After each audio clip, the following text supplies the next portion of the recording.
Hello friends, मैं हूं सन्मय प्रकाश और आप देख रहे हैं यूट्यूब चैनल सरकारी जॉब न्यूज़। ये 13 से 15 नवंबर 2020 के इंपॉर्टेंट करंट अफेयर्स क्वेश्चंस हैं। PDF available with notes, MCQ है। इस वीडियो के डिस्क्रिप्शन में मिल जाएगा या आप इसे वीडियो खत्म होने से ठीक पहले मेरे बगल में जो डाउनलोड का लिंक आता है वहाँ से ले सकते हैं। तो बीच में कुछ दिनों का वीडियो नहीं आ पाया था, तो ये 3 दिनों का है, उसके बाद का जस्ट आपको मिल जाएगा कुछ घंटे बाद। पहला क्वेश्चन लेते हैं, बहुत इंपॉर्टेंट। इंडियन नेवी ने किस वॉरशिप से जिबूती, सूडान, साउथ सूडान और इरिट्रिया उसे मिशन सागर 2 के अंतर्गत फूड असिस्टेंस पहुंचाई है? इंपॉर्टेंट क्वेश्चन है। आंसर होगा INS Airavat. Okay, INS Airavat क्यों पहुंचाई? देखिए, प्राकृतिक आपदाओं और कोविड-19 महामारी से निपटने के लिए भारत जो है वो विदेशी राष्ट्रों को मित्रवत मतलब दोस्ती के नाते सहायता पहुंचाने का कार्यक्रम चला रहा है। मिशन सागर 2, इसके तहत जो ज़रूरतमंद देश हैं उन तक सहायता पहुंचाई जाती है और एक तरह से दोस्ती बेहतर होती है इसके थ्रू।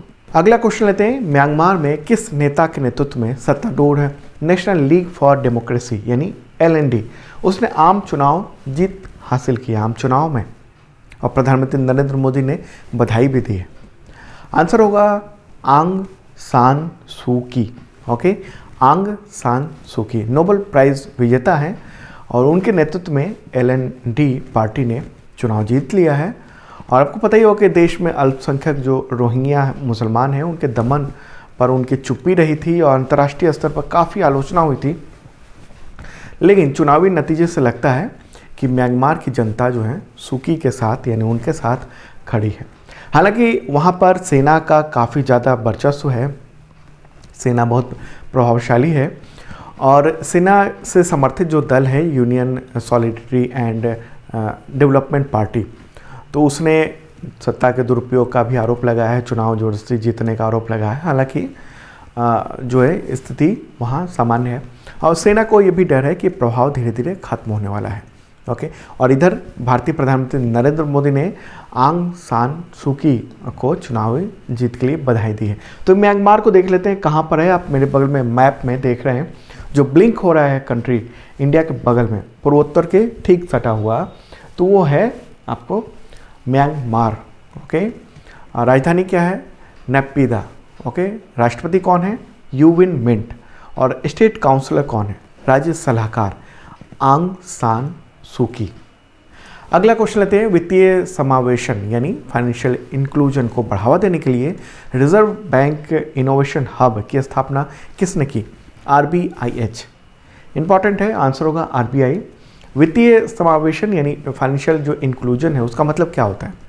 मतलब ये होता है कि समाज के जो पिछड़े और कम आय वाले जो लोग हैं उन तक फाइनेंशियली असिस्टेंस पहुंचाना और साथ ही ये सर्विस जो है उन लोगों तक जो है वो यूज़ कर सकें, इस लायक बनाना।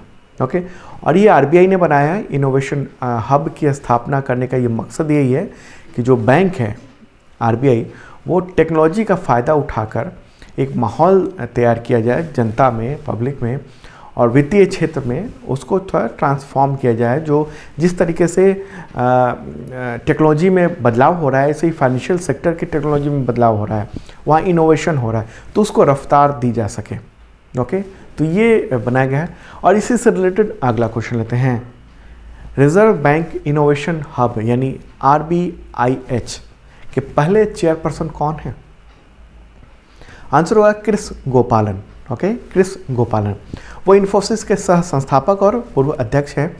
और आपको बता दूं कि RBIH मैनेजमेंट के बारे में कि एक गवर्निंग काउंसिल के जरिए ये मैनेज होगा, गाइड किया जाएगा और इस काउंसिल के चेयरमैन इसकी देखरेख करेंगे। 10 सदस्य होंगे, मेंबर होंगे और इसमें एक CEO भी होगा। ओके, और ये जो पहले अध्यक्ष बनाए गए हैं, आपने नाम देखा, वो इन्फोसिस के पूर्व सह अध्यक्ष और सह संस्थापक भी रह चुके हैं। ओके, चलिए आगे बढ़ते हैं और अगला क्वेश्चन लेते हैं। 17वें भारत आसियान डिजिटल शिखर सम्मेलन जो कि 12 नवंबर को हुआ है, तो उसकी सह अध्यक्षता किस देश के प्रधानमंत्री ने की? आंसर होगा भारत। भारत के प्रधानमंत्री नरेंद्र मोदी ने वियतनाम के प्रधानमंत्री गुएन जुआन फुक के साथ इस समिट की सह अध्यक्षता की है, को चेयरमैनशिप की है। ओके, और ये बैठक कोरोना महामारी के बाद जो उसकी वजह से जो आर्थिक संकट आए हैं उससे उबरने के लिए क्या रणनीतिक तैयारी हो सकती है उसको लेकर था। और विदेश मंत्रालय ने ये कहा है, इंडियन फॉरेन मिनिस्ट्री ने, कि इस शिखर सम्मेलनीय समिट में आसियान भारत रणनीतिक साझेदारी की मौजूदा स्थिति की भी समीक्षा की गई है। रणनीतिक मतलब जो सैन्य वगैरह इन सब के रिलेटेड, संपर्क, समुद्री मार्ग यानी जो सी कनेक्टिविटी है, बिजनेस है, एजुकेशन से रिलेटेड, इन सब पर भी बात हुआ है। तो आसियान क्या है, मुझे लगता है आप सबको पता ही होगा। दक्षिण पूर्वी एशियाई जो 10 राष्ट्र हैं उनका एक संगठन है और काफ़ी प्रभावशाली माना जाता है। आसियान में कौन कौन से देश हैं? Indonesia, Malaysia, Philippine, Singapore, Thailand, Brunei, Vietnam, Laos, Myanmar और कंबोडिया। तो ये ध्यान रखना आप, ये जो देश हैं 10। ओके, अगला क्वेश्चन लेते हैं। प्रधानमंत्री नरेंद्र मोदी ने जेएनयू परिसर में किस महापुरुष की मूर्ति का अनावरण 12 नवंबर 2020 को किया है? आंसर होगा Swami Vivekananda. Okay, video conferencing के जरिए इस मूर्ति का अनावरण हुआ है। अगला क्वेश्चन लेते हैं। केंद्र सरकार ने उत्पादन आधारित प्रोत्साहन योजना यानी PLI, इंग्लिश में कहेंगे इसे प्रोडक्शन लिंक्ड इंसेंटिव, तो इसके तहत नवंबर 2020 में कितने नए उद्योगों को शामिल किया है? आंसर होगा 10। ओके, पहले से 3 चल रहे थे और 10 नए उद्योग, नए तरह के उद्योग शामिल किए गए हैं। तो यहाँ सवाल उठता है कि ये प्रोडक्शन लिंक्ड इंसेंटिव होता क्या है ये? देखिए, इसको 5 साल के लिए लागू किया गया है। उद्देश्य क्या है? तो देश भर में मैन्युफैक्चरिंग जो है यूनिट्स वो ज़्यादा बढ़ें, ज़्यादा से ज़्यादा हो, जो उत्पादन हो वो ज़्यादा हो। और क्यों ज़रूरत पड़ी? देखिए, दरअसल भारत में जो ट्रेड डेफिसिट है, मतलब व्यापार घाटा है भारत और दूसरे देशों के बीच में, तो ऐसे में ज़रूरत ये थी कि हमारे यहाँ भी एक्सपोर्ट बढ़ सके और इंपोर्ट पर जो डिपेंडेंसी है वो कम हो सके। मतलब हम जो आयात करते हैं वो कम करें और निर्यात ज़्यादा करें और चीन पर निर्भरता कम हो। तो इसके लिए ये किया गया है। इसमें होगा ये कि जो प्रोडक्शन होगा, नए प्रोडक्शन होंगे, उसमें इन 10 सेक्टरों में, वो भी मैं बता रहा हूँ आगे, उनमें पैसे मिलेंगे, कैश पैसे मिलेंगे कुछ। ओके, कितना खर्च है योजना का? 1.46 लाख करोड़ रुपए, लगभग 1.5 लाख करोड़ रुपए। ओके, और इसमें होना क्या है, देश में जो डोमेस्टिक प्रोडक्शन है वो ज़्यादा बढ़े और विदेश में जो प्रोडक्ट बन रहे हैं उसको कम से कम यहाँ पर लाया जाए। ओके, और एक तरह से इंसेंटिव दिया जाएगा किसी भी प्रोडक्ट के निर्माण का। और देखिए, जैसे कि उदाहरण दूँ कि मोबाइल फ़ोन है और वैल्यू 15,000 से ज़्यादा है, तो उस पर इंसेंटिव मिलेगा 2% या 4% के आसपास। ओके, और तो इससे क्या होगा कि वो पैसे कंपनी को ज़्यादा मिल जाएंगे, एक तरह से 2-4% एक्स्ट्रा मिल जाएंगे, बच जाएंगे। सबसे पहले इस स्कीम को मार्च 2020 में लॉन्च किया गया था और पहले मोबाइल सेक्टर में शुरू किया गया था। इसके बाद API यानी एक्टिव फार्मास्यूटिकल्स इंग्रेडिएंट्स के लिए ये किया गया। API उसी से दवा बनती है, ज़्यादातर API जो है हम लोग चाइना से मंगवाते हैं, तो उस पर डिपेंडेंसी कम हो। इसके अलावा मेडिकल डिवाइस के मैन्युफैक्चरिंग पर भी किया गया था। तो अब सरकार ने क्या किया, पहले तो 3 थे, अब सरकार ने क्या किया है कि देखा कि अच्छा रिस्पांस मिल रहा है तो 10 नए सेक्टर को इसमें शामिल किया। कौन कौन से हैं? एडवांस सेल बैटरी, इलेक्ट्रॉनिक या technology product, automobile and auto components, pharmaceutical drugs. पहले केवल API की बात थी जिससे ड्रग बनता था, दवा बनती थी, अब फार्मास्यूटिकल ड्रग जो है, दवाएं हैं, उन सब पे हो गया। टेलीकॉम और नेटवर्किंग जो प्रोडक्ट हैं वो सब, टेक्सटाइल प्रोडक्ट पे भी हो गया है इंसेंटिव के बाद। Food product, high efficiency solar photovoltaic modules, तो जो सोलर प्लेट्स हैं उसको लेकर। वाइट गुड क्या क्या आते हैं, फ्रिज, AC, LED, इन सब, और स्पेशलिटी स्टील में, तो ये सब पे किया गया है। और इसको कवर कौन करेगा? तो तमाम जो इंडस्ट्री हैं उससे रिलेटेड जो मिनिस्ट्री है वो करेगा ये। तो थोड़ा डिटेल हुआ, समझना ज़रूरी था। ओके, क्योंकि सरकार के जो जितने भी योजनाएं हैं उससे रिलेटेड क्वेश्चन काफ़ी आते हैं एग्जामिनेशन में। अगला क्वेश्चन लेते हैं। उससे पहले बता दूं कि 2020 का करंट अफेयर्स अवेलेबल है जनवरी से अक्टूबर तक का, आप देख सकते हो। तमाम नोट्स है उसमें, MCQ है बहुत सारे, और तमाम एग्जामिनेशन में काम आएगा आपको। ओके, डिस्क्रिप्शन देख लेना, PDF अवेलेबल है, और 2019 का भी PDF अवेलेबल है इस वीडियो के डिस्क्रिप्शन में। अगला क्वेश्चन लेते हैं। किस राज्य की विधानसभा में विशेष सत्र आयोजित करके संशोधन के साथ सरना आदिवासी धर्म कोड प्रस्ताव पारित किया है और सेंट्रल गवर्नमेंट को भेजा है। किस विधानसभा ने? आंसर होगा झारखंड। ओके, 11 नवंबर को ये प्रस्ताव पारित किया गया है। तो ये हो सकता है सवाल आए कि झारखंड में किस आदिवासी धर्म का कोड बनाने के लिए ये प्रस्ताव पारित किया गया है। धर्म कोड मतलब अलग धर्म जो है उसका कोड हो, जब भी जनगणना हो तो एक कोड अलग दिया जाए उसको, क्योंकि सरना आदिवासी जो है वो अलग धर्म मानते हैं अपने आप को, हम अलग धर्म के हैं। ओके, तो झारखंड के जो मुख्यमंत्री हेमंत सोरेन, उन्होंने कहा है कि राज्य सरकार ने ये प्रस्ताव भेजा है और जनगणना जो 2021 की है उसमें सरना आदिवासी का धर्म जो कोड है वो अलग कॉलम में ये शामिल किया जाए। कोड मतलब नियम नहीं, यहाँ कोड हो रही है, उसके बाद जो आपको जनगणना हो रही है उसमें कोड होता है, तो उस कोड में उसको अलग दिया जाए। ओके, और झारखंड में बहुत लंबे समय से सरना धर्म कोड को मांग को लेकर आदिवासी जो समूह है वो आंदोलन करते रहे हैं। आगे बढ़ते हैं और अगला क्वेश्चन लेते हैं। बॉलीवुड अभिनेता आसिफ बसरा ने 12 नवंबर 2020 को आत्महत्या कर ली। तो किस राज्य से थे वो? आंसर होगा आंध्र प्रदेश। वो आंध्र प्रदेश के अमरावती के रहने वाले थे, काफ़ी अच्छे एक्टर थे। हिमाचल प्रदेश के धर्मशाला में उन्होंने खुदकुशी कर ली, ऐसा पुलिस का कहना है। लेकिन क्यों उन्होंने की इसकी रिपोर्ट, इसका पता अभी नहीं चल पाया है। काफ़ी अच्छी भूमिका निभाई थी बहुत सारी फिल्मों में। अगला क्वेश्चन लेते हैं। लोक सेवा प्रसारण दिवस यानी पब्लिक सर्विस ब्रॉडकास्टिंग डे ये कब मनाया जाता है? आंसर होगा 12 नवंबर। ओके, 12 नवंबर को ये मनाया जाता है। क्यों? क्योंकि इस दिन को 1947 में राष्ट्रपिता, father of nation Mahatma Gandhi ने न्यू दिल्ली में जो आकाशवाणी स्टूडियो है वहाँ पर वो गए थे और एक तरह से इसको भी याद किया जाता है। ओके, आगे बढ़ते हैं और अगला क्वेश्चन लेते हैं। विश्व निमोनिया दिवस यानी वर्ल्ड निमोनिया डे ये कब मनाया जाता है? आंसर होगा 12 नवंबर। ओके, लोगों को इस बीमारी की जागरूकता के लिए ये दिवस मनाया जाता है। जैसे कोरोना ही है तो इस वक्त क्या हो रहा है, न्यूमोनिया हो जा रहा है, मतलब आपके फेफड़े जो हैं वो सांस नहीं ले पा रहे हैं, तो इस ऐसी स्थिति आ रही है कोरोना में भी। तो इन सब के बारे में जानकारी एक तरह से पैदा करने और बच्चों में जो खास तौर पे जो निमोनिया की संभावना ज़्यादा होती है।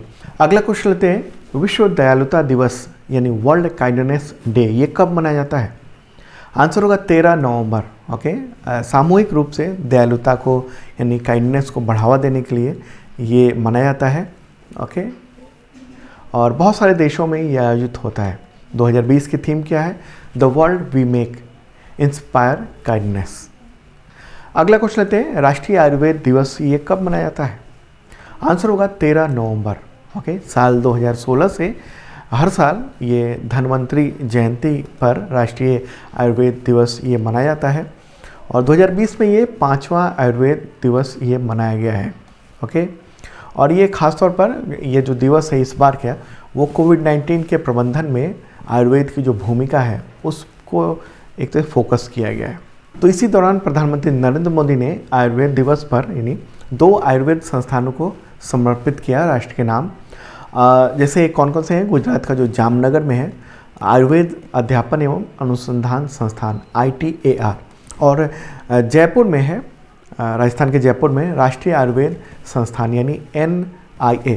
तो इसका उद्घाटन उन्होंने वीडियो कॉन्फ्रेंसिंग के जरिए किया है। अगला क्वेश्चन लेते हैं। केंद्र सरकार ने कोविड सुरक्षा मिशन के लिए नवंबर 2020 में कितने करोड़ रुपए की धनराशि जारी की है? कितना फंड जारी किया है नवंबर में? आंसर होगा 900 करोड़ 900 करोड़ रुपीज़। ओके, वित्त मंत्री निर्मला सीतारमण जो हैं उन्होंने 12 नवंबर को आत्मनिर्भर जो भारत पैकेज है उसके तहत ये लॉन्च किया है और कई सारी चीज़ भी लॉन्च की, जैसे भारत रोजगार योजना भी एक लॉन्च की गई है जिसके तहत जो बेरोजगार लोग हैं और जो इनकी नौकरी कोरोना की वजह से कोविड-19 में चली गई है तो उनको वापस रखने पर कुछ इंसेंटिव दिया जाएगा उनके PF को लेकर। अगला क्वेश्चन लेते हैं। किस केंद्र शासित प्रदेश की पूर्व उप राज्यपाल चंद्रावती का निधन हो गया कोविड-19 की वजह से 14 नवंबर को? आंसर होगा पुदुचेरी। ओके, पुदुचेरी की उपराज्यपाल लेफ्टिनेंट गवर्नर वो रह चुकी थी, 8 महीने रही थी। ये 1990 की बात है, फरवरी से दिसंबर तक 1990 में वो पुदुचेरी की उपराज्यपाल थी, कांग्रेस की लीडर रही थी। ओके, तो उनका निधन हो गया है। आगे बढ़ते हैं और अगला क्वेश्चन लेते हैं। प्रवर्तन निदेशालय यानी इन्फोर्समेंट डायरेक्टरेट, तो उसके जो डायरेक्टर हैं संजय कुमार मिश्रा, तो उनका कार्यकाल कितने वक्त के लिए बढ़ा दिया गया है? आंसर होगा 1 साल। ओके, और आपको बता दूं कि वो इसी महीने ईडी से रिटायर होने वाले थे, लेकिन रिटायरमेंट से पहले ही उनके कार्यकाल को 1 साल के लिए बढ़ा दिया गया है। और देखिए, जो डायरेक्टर होता है ईडी का, उसका कार्यकाल 2 ईयर का होता है और 2 ईयर पूरा हो गया था। और इतिहास में पहली बार ऐसा है जब किसी डायरेक्टर का, वो भी ईडी के डायरेक्टर का, किसी नहीं, ईडी के डायरेक्टर का कार्यकाल जो है वो बढ़ाया गया है। ओके, और संजय कुमार मिश्रा जो है वो इनकम टैक्स कैडर के 1984 बैच के IRS अधिकारी हैं, इंडियन रेवेन्यू सर्विस के। अगला क्वेश्चन, विश्व मधुमेह दिवस ये कब मनाया जाता है? World diabetes day. आंसर होगा 14 नवंबर। ओके, सब्जेक्ट क्या है? इस साल की थीम क्या है? The nurse and diabetes. Okay, अगला क्वेश्चन लेते हैं। भारत का पहला चंदन संग्रहालय कर्नाटक के किस शहर में स्थापित हुआ है? चंदन संग्रहालय की बात हो रही। आंसर होगा मैसूर। ओके, वहाँ के वन विभाग ने चंदन की खेती के महत्व को किसानों को बताने के लिए इस संग्रहालय यानी म्यूजियम की स्थापना की है। तरह तरह के वेराइटीज़ हैं, उससे बने हुए प्रोडक्ट हैं चंदन से बने हुए। तो कर्नाटक की बात हो रही है, मुख्यमंत्री कौन है? PS येदियुरप्पा, गवर्नर वजुभाई वाला। अगला क्वेश्चन लेते हैं। वायु प्रदूषण को नियंत्रित करने के लिए हरियाणा सरकार ने किस प्रोजेक्ट को शुरू किया है? प्रोजेक्ट का नाम क्या है? आंसर होगा project air care. Okay, project air care. तो क्या होगा इसके लिए? तो एयर पॉल्यूशन जो है उसकी गुणवत्ता में सुधार करने के लिए 65 विंग ऑगमेंटेशन एयर प्यूरिफाइंग जो यूनिट्स हैं उसकी स्थापना की जाएगी, खासतौर पर गुड़गांव में, ताकि वहाँ पर स्थिति ठीक हो सके। ओके, हरियाणा की बात हो रही है, मुख्यमंत्री मुझे लगता है सबको पता होगा, मनोहर लाल खट्टर हैं, और गवर्नर सत्यदेव नारायण आर्य, और राजधानी क्या है? चंडीगढ़। अगला क्वेश्चन लेते हैं। भारतीय नौसेना ने 5वीं स्कॉर्पियन पनडुब्बी का जलावतरण नवंबर 2020 में किया, अभी हाल ही में। तो इसका नाम क्या है? नाम बताएं। आंसर होगा वजीर। ओके, कई जगह आपको देखने को मिलेगा ये वजीर लिखा हुआ हिंदी में, लेकिन जो स्पेलिंग है उसका VAGIR, वगीर। ओके, तो ये है। और ये पनडुब्बी जो पनडुब्बी युद्ध और एंटी सरफेस वायर माइंस बिछाने, खुफिया जानकारी जुटाने, इन सब में काफ़ी सक्षम है। और इसको बनाया गया है किस प्रोजेक्ट के तहत? ये भी इम्पॉर्टेंट बात होती है। तो प्रोजेक्ट 75 के तहत इसको बनाया गया है। ओके, और भारतीय नौसेना के प्रमुख कौन हैं? एडमिरल करमबीर सिंह। तो दोस्तों, ये था इंपॉर्टेंट करंट अफेयर्स। कैसा लगा ज़रूर बताना। पिछले कुछ दिनों का वीडियो नहीं आ पाया था तो वो एक साथ आ रहा है। ओके, और इसके बाद भी अगला जो वीडियो है वो उसके बाद का है। ये तो 13 से 15 का है, उसके बाद का वो आपको जल्द ही मिल जाएगा। और कंटिन्यू कोशिश रहेगी वो मिलता रहे आपको करंट अफेयर्स। ओके, क्योंकि आपके कमेंट्स मैं देखता रहा हूँ कुछ वजहों से, क्योंकि ट्रैवलिंग बहुत ज़्यादा हो रही थी मेरी, इसकी वजह से मैं एक जगह रुक नहीं पा रहा था, तो ये वीडियो नहीं बन पा रहा था। लेकिन अब जो है वो बनेगा ज़रूर। ओके, आप सभी को छठ पर्व की हार्दिक शुभकामनाएं। और इसी के साथ मेरे बगल में जो PDF आ गया है आज के करंट अफेयर्स का, इस वीडियो का, तो क्लिक कीजिए, डाउनलोड कर लीजिए, या इस वीडियो के डिस्क्रिप्शन से भी आप डाउनलोड कर सकते हैं PDF। ओके, और जिन लोगों ने सब्सक्राइब नहीं किया ज़रूर करना, साथ में बेल आइकन दबाना मत भूलना।